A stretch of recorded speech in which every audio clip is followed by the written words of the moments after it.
Hello mga inday, hello everyone, every two. Good afternoon. Today is Saturday, walay klase sa school. So maniudto ta. So akong sudan karong udto is itong Ilonggo na uyap. So buo pa siya. Kita niyo yan, nagkat lang ako dun sa business mother.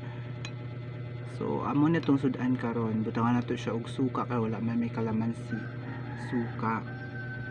Lami siya sa suka. Mas lami siya sa kalamansi pagibutang kasi pure ni siya na ginamos sa Ilonggo, uyap sa mani, basta sa Bisaya kasi pagpula is uyap, sa Ilonggo is from Iloilo ni among ginamos, no, fresh from Iloilo. Ang tawag kasi sa Ilonggo is ginamos, basta ang iba naman uyap.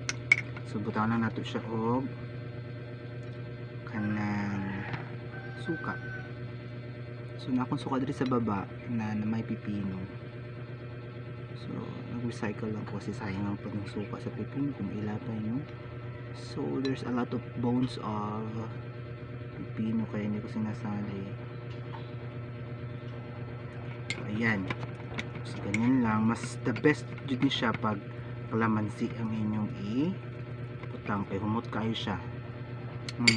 Huwag na po ko'y kagikit na binigay sa akin ng parents ng aking pupils.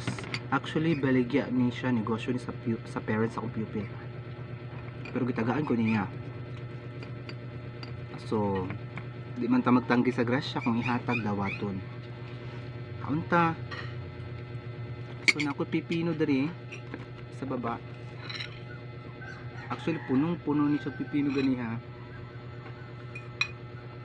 Hatag yapon sa parents na pipino.